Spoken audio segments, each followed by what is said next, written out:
Yo, what's cracking, y'all? Today I'm going to show y'all how I process dual ISO footage in MLV app, and also how I process the footage into HDR format so it can upload to YouTube.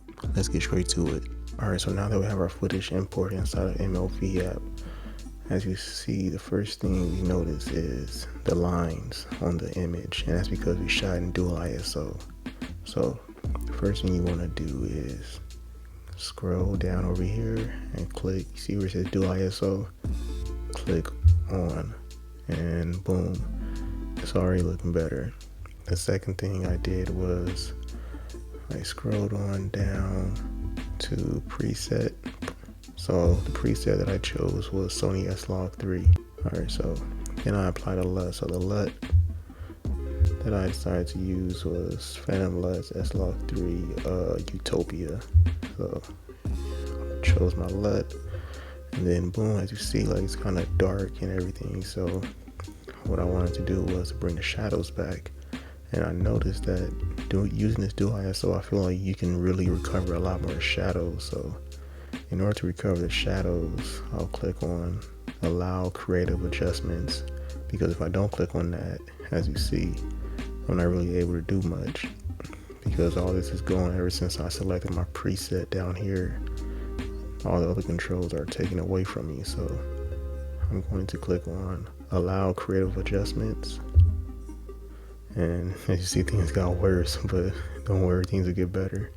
So what I usually do is I'll try to make things as normal as possible. So I'll turn dark strength all the way down, dark range all the way down, light range all the way down, and I think that's about normal. So now that I've done that, what I did was I raised my shadows a lot and raised it all the way to 100, and look at that, no noise, no nothing.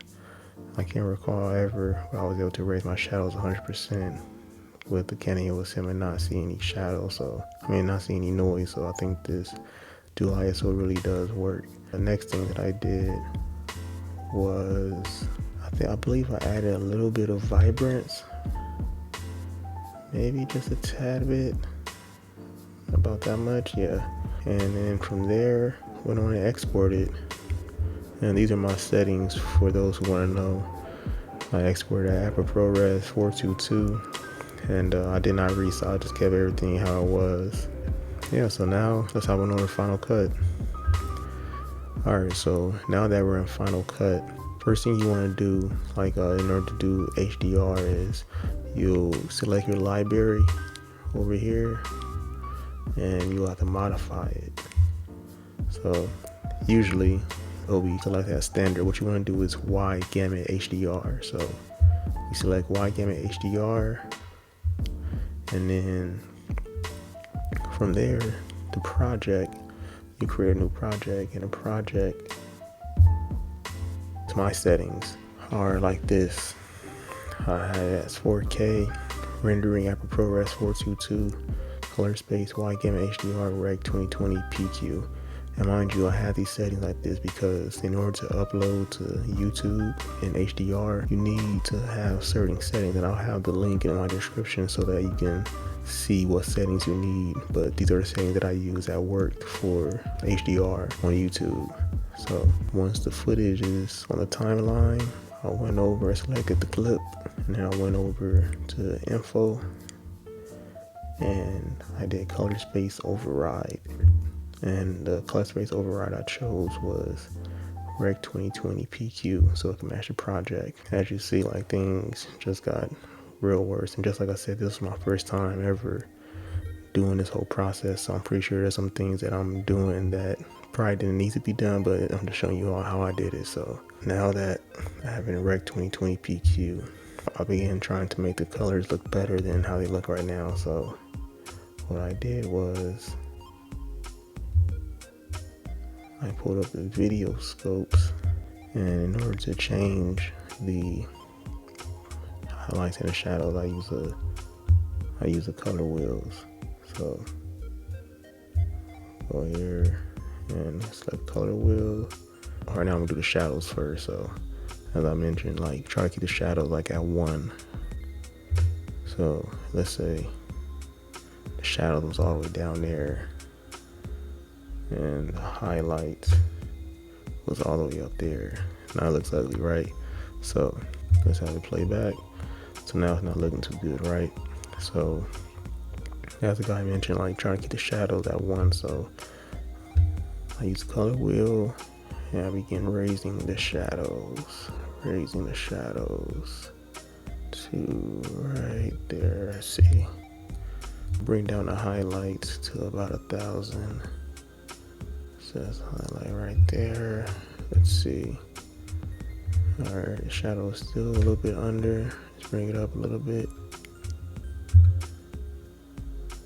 All right, and you see, there you have it. After I did that, then I went on over to the RGB parade to get more specific with the color channels. So at some points, like the red and the blue and the greens were not even, or the red will be clipping and say the green will be underexposed. So instead of using the actual wheel, I just went on over down here, and let's say, for example, say if the red highlight is over. So let's see, I'm just gonna just test it out real quick. So I'm bringing the red, so you see the red is really too much.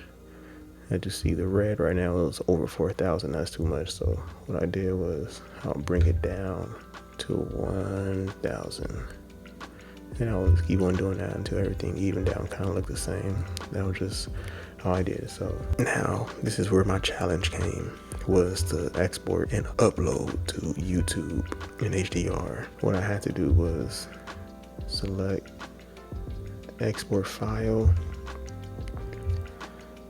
and went up over here to settings and have it at video and audio format. Video codec, I had it at Apple ProRes 422. And for resolution, this is key.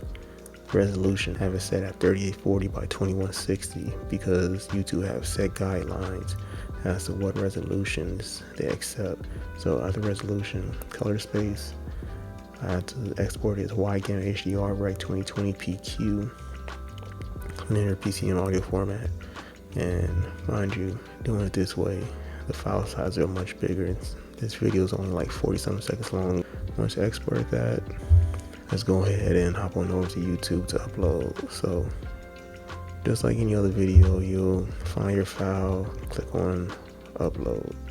Once you upload, you have to understand and realize that it takes a while for things to actually process for HDR. Like it took, I want to say about 8 to 10 hours for the HDR to finally process it. So if you plan on uploading any videos to YouTube in HDR, I would recommend uploading them like 3 days in advance before you try to post them. Now, if you're a content creator or anything in the creative field, please click this video in the upper left hand corner. Like, this is something that you must not do. You definitely cannot do this. Until next time, I'm Christian Najee Brown. Word!